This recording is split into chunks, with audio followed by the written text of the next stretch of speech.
Hi guys! Welcome to my channel! Ayan guys, tayo ay magluluto ngayon ng most requested ulam ng anak ko. Biruin nyo naman guys. So, andito na ako sa Marikina guys. Andito na talaga ako sa bahay namin. And ito yung kitchen ko guys. Pasensya na sa kitchen ko, medyo maliit. Kaya, hindi naman siya magulo pero hindi siya maganda. Ang mahalaga ito talaga, hindi ito kitchen. Ito yung labas ng bahay namin. Ginawa kong kitchen. Kasi sobrang tiny house kasi yung bahay ko guys. So gawa tayo ng request niya. Kasi isang taon na siyang hindi kumakain ng bacon daw. Pero mo kasi sa katitipid niya. Dahil siyempre yung mga pinapadala ko sa kanyang allowance, enough lang para sa mga simple na pagkain. Ito na. Ayan. Ganito talaga ang nanay, no? Tapos gamitin natin yung kawali non-stick, guys. Bagong bili ko talaga.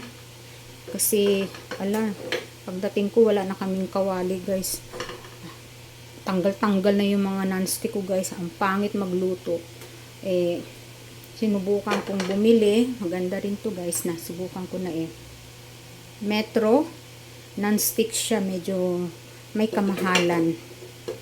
Ayan, so try natin dito magluto ng bacon na walang tubig. Try natin guys. Wala tayong gagamiting tubig. Palabasin natin yung mantika niya. Yung sarili niyang mantika. Tapos yung mantika makukolekta natin ay gagamitin naman natin sa para makatipid din. So, pag nagpo-fried rice tayo, ganun. Ayan. Tingnan natin kung ano nito. Kasi ngayon ko pa lang ito ginawa, guys. Tingnan natin pag, yan. Yan na muna. Ayan, guys, walang walang mantika. Ayan, kumukulo na siya. Mahina lang yung apoy natin para lumabas yung mantika niya. Yan. Para mas mabilis maluto pag walang tubig.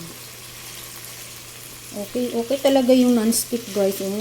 Love na love ko ito. Nakailang luto na ako dito. Naprito ako kahapon ng bangus, guys. Takot ako sa matalsik. Dito, guys, hindi ito malsik. Hindi siya matalsik. Ang ganda pala ng non-stick. Medyo kamahalan lang ito, guys. Itong frying pan na ito, non-stick. Makapal pa siya. May takip pa siyang kasama. Meron kasing iba na walang kasamang takip yung non-stick frying pan. And kahapon nag fried rice din ako dito. Ay walang kadikit-dikit, tsaka ang daling hugasan. Tapos anak ko pa nagturo sa akin na pag hinuhugasan ko daw itong kawali na to wag daw gumamit ng scrubbing, yun daw esponja. Hay nako, yung anak ko natuto na talaga sa pagluluto kasi ang course niya kasi is hospitality management. So meron silang baking, cooking. Ngayon Thursday nga pala ngayon, guys. October 3? Tama. 31, October 3 ngayon, guys. Ayan. So, konti wala pa siyang talsik. Medyo lumalabas na ng konti yung mantika. Ayan. So, meron din akong ginamit dito, guys, para hindi siya matalsik. Kasi tingnan nyo yung dingding ko, guys, sobrang na pangit na tignan. So, papalitan ko yan. Pumangit na, mga ng talsik ng mantika. Dahil wala kasi ako dito, kaya ayan, nasira. Hindi ko alam paano nagprito yung anak ko. Puro talsik. So, dito, gumagamit ako nito. Para iwas. Ayan na siya. Pangalawang luto ko na ito, guys. Wala siyang talsik. Ito yung naluto ko na. Ito, ang kagandahan nito, guys, talagang wala siyang yung dikit. Although medyo takot pa rin ako, baka matalsikan ako. Wala siya. Ayan na yung mantika niya. Lumabas. Wala akong nilagay na tubig. Ay, medyo takot pa rin ako guys. Takot ako sa mga talsik-talsik. Sakit kaya ng mantika. Ay, nako. Hirap. Malapit na itong matapos. Tapos na. Malapit na itong maluto. Medyo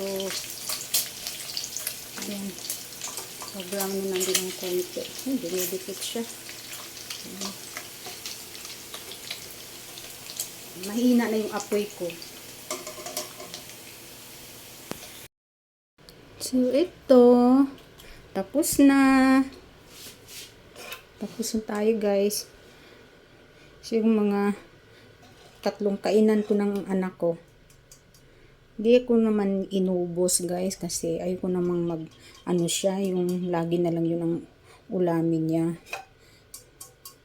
Pinatikim ko lang sa kanya kasi itong nasabik. Nasabik talaga siya dito. Yung ano, bacon and egg daw. So, ayan na. So, ayan na guys. Tapos na. Ayan nyo to. Walang dikit. Hindi katulad sa iba kung ano, mga kawali guys. Diyos ko, naninikit o tinan mo siya oh. Wala. Kaya madali lang siyang linisin. Thank you for watching guys. God bless.